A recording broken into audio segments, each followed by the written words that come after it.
Okay, तो आज का हमारा टॉपिक है स्टॉक स्प्लिट।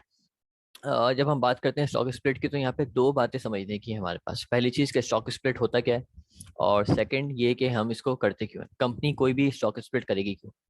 तो पहले हम ये समझते हैं कि स्टॉक स्प्लिट होता क्या है और उसकी अकाउंटिंग ट्रीटमेंट क्या है। देन हम बात करेंगे स्टॉक स्प्लिट किया क्यों जाता है। स्टॉक स्प्लिट जैसे नाम ही इसका बताता है कि स्टॉक हमारा स्प्लिट हो जाएगा, इसका नंबर्स ऑफ शेयर्स हमारे इंक्रीज हो जाएंगे, टूट जाएंगे। कैसे? स्टॉक स्प्लिट सिंपली होता क्या है कि एक कंपनी अपने नंबर्स ऑफ शेयर्स बढ़ा देती है अपनी पार वैल्यू को रिड्यूस करके, इस तरह से कि उसके टोटल अमाउंट ऑफ कैपिटल पे कोई इफेक्ट ना आए। रिपीट, एक कंपनी क्या करेगी, अपने नंबर्स ऑफ शेयर्स बढ़ा देगी। जितने नंबर्स ऑफ शेयर्स कंपनी बढ़ाएगी उसी प्रोपोर्शन में कंपनी अपनी रिड्यूस कर देगी par value. Face value reduce हो जाएगी हमारी, और इस तरह से कि हमारे टोटल कैपिटल पे कोई इफेक्ट नहीं है। फॉर एग्जाम्पल, अब आप इसको समझते हैं। एक कंपनी है जिसने 1 मिलियन शेयर्स इशू किए हुए हैं, जैसे यहाँ पे मैं एक सिनेरियो बनाया हुआ है। एक कंपनी से 1 मिलियन शेयर्स इशू किए हुए हैं, पार वैल्यू एक शेयर की 10 रुपीज़ है। तो टोटल कैपिटल की वैल्यू कितनी बनी? 1 मिलियन इंटू 10, 10 मिलियन। ये मेरा है शेयर कैपिटल 10 मिलियन रुपीज़ का। अभी मार्केट वैल्यू की कोई बात नहीं करते। कंपनी कहती है मैं स्टॉक स्प्लिट कर रही हूँ, और कंपनी ने स्टॉक स्प्लिट कर दिया 2 for 1। ये तरीका है स्टॉक स्प्लिट को बताने का। अब 2 for 1 का मतलब क्या है? 2 for 1 का मतलब ये है कि हर एक पुराने शेयर के बदले हम दो नए शेयर देंगे। 2 for 1, हर एक पुराने शेयर के बदले दो नए शेयर देंगे। तो कंपनी करेगी क्या, जितने कंपनी ने पुराने शेयर इशू किए हुए थे, that is 1 million share issue किए हुए थे, वो 1 मिलियन शेयर कंपनी वापस लेगी, और हर एक शेयर के बदले दो शेयर इशू कर देगी। इसके लिए कंपनी के टोटल शेयर 2 मिलियन हो जाएंगे। तो हर एक शेयर के बदले कंपनी दो शेयर इशू कर देगी। जब कंपनी ऐसा करेगी तो उसके नंबर्स ऑफ शेयर्स मार्केट में बढ़ जाएंगे। तो सवाल ये आएगा कि नंबर्स ऑफ शेयर्स बढ़ने की वजह से जो शेयर होल्डर्स की परसेंटेज ऑफ होल्डिंग डाइल्यूट हो जाएगी, परसेंटेज ऑफ ओनरशिप डाइल्यूट हो जाएगी? नहीं, बिल्कुल भी नहीं। हम करेंगे क्या, हम simply numbers of shares increase कर देंगे मार्केट में सेम प्रोपोर्शन के अंदर, और उसी प्रोपोर्शन से हम रिड्यूस कर देंगे उसकी पार वैल्यू। जैसे कि मेरे केस में देखें, मैंने कहा 2 for 1 का स्टॉक स्प्लिट है। तो हर एक पुराने शेयर के बदले दो नए शेयर्स इशू हो रहे हैं। तो 1 मिलियन शेयर्स के बदले हम दो शेयर जब इशू करेंगे तो 2 मिलियन शेयर्स मार्केट में चले जाएंगे। अब मैंने क्या कहा था, 2 मिलियन शेयर्स मार्केट में जाएंगे और पार वैल्यू रिड्यूस हो जाएगी। इतनी रिड्यूस हो जाएगी कि हमारा जो टोटल अमाउंट ऑफ कैपिटल था सेम रहे। तो जब मैं नंबर ऑफ शेयर डबल कर दी तो वो इम्पैक्ट हमारे पास पार वैल्यू पे भी आएगा। तो पार वैल्यू उसकी जानी चाहिए हाफ। ये कैसे मैं देखूंगा? इस 10 मिलियन की अमाउंट को आप 2 मिलियन से डिवाइड कर दें। 10 मिलियन का शेयर कैपिटल पहले था ना हमारा, आगे जाके भी उसको 10 मिलियन ही रहना है। पहले हमारा 10 मिलियन का शेयर कैपिटल था, अब भी 10 मिलियन ही रहना है, सिर्फ हम अपनी पार वैल्यू को रिड्यूस करेंगे। तो अगर मैं 10 मिलियन को टू मिलियन से डिवाइड कर दूं तो मेरे पास एक शेयर की पार वैल्यू कितनी आती है? 5 रुपए की। तो अब मेरे शेयर की जो फेस वैल्यू है उसको हम 5 रुपीज पे लेके आ जाएंगे, और मेरे नंबर ऑफ शेयर्स इंक्रीज हो जाएंगे। ये एक एग्जांपल थी स्टॉक स्प्लिट की। तो स्टॉक स्प्लिट किया कैसे आता है कि आप रिड्यूस करते हैं पार वैल्यू को, नंबर ऑफ शेयर्स इंक्रीज कर देते हैं। अब इसकी मैं एक और एग्जांपल दिखा देता हूँ। दूसरा सिनेरियो, यही हम चीज लेके चलते हैं कि पहले हमारे पास जो पार वैल्यू 10 रुपीज की थी, और 1 मिलियन शेयर्स हमने मार्केट में इशू किए हुए थे, टोटल उसके कैपिटल की वैल्यू बनती थी 10 मिलियन। इस बार मेरी कंपनी ने स्टॉक स्प्लिट किया है 4 for 1 का।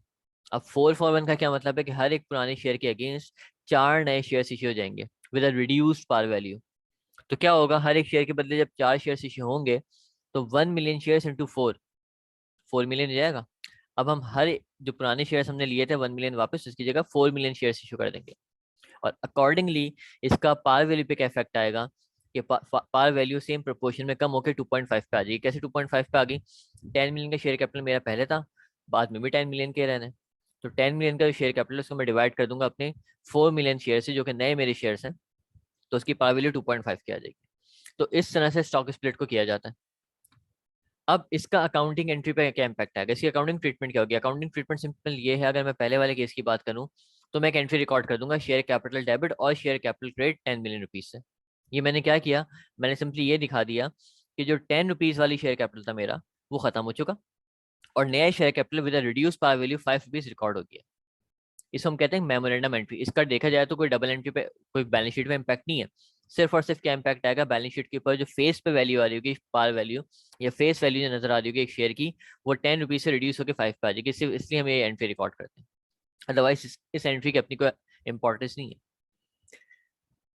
अब दो चीज हमने डिस्कस करनी थी। पहली चीज ये कि स्टॉक स्प्लिट को अकाउंट फॉर कैसे करना है। अगर यही एंट्री मैं इस केस में रिकॉर्ड करता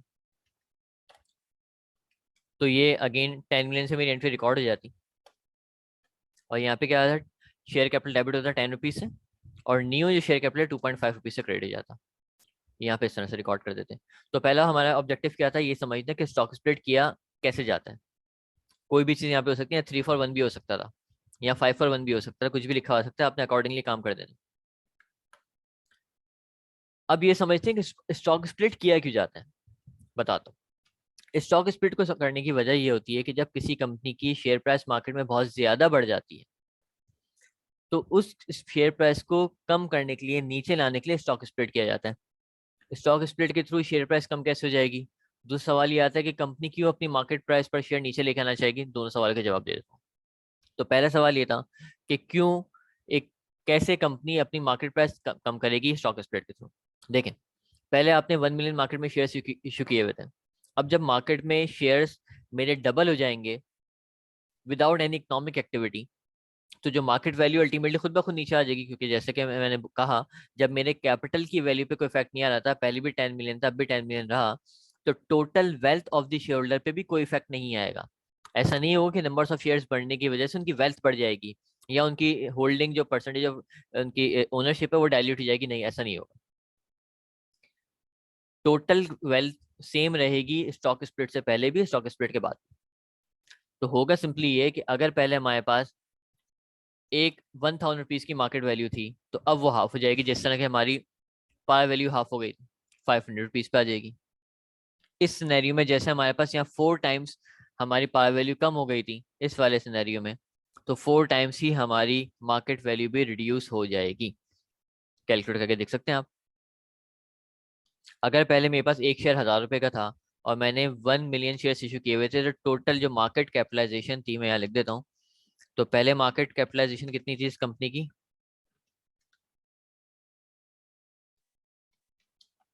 तो मार्केट कैपिटलाइजेशन कंपनी की बनती है 1 बिलियन रुपीज की। और जब मैं स्टॉक स्प्लिट कर दिया तो मार्केट कैपिटलाइजेशन तो कोई इम्पैक्ट नहीं आया, अब भी 1 बिलियन ही रहनी है। तो मैं ये देखता हूँ मेरे पास एक शेयर की प्राइस कितनी हो जाएगी, तो 1 billion divide by 2 million shares, आगे 500 की।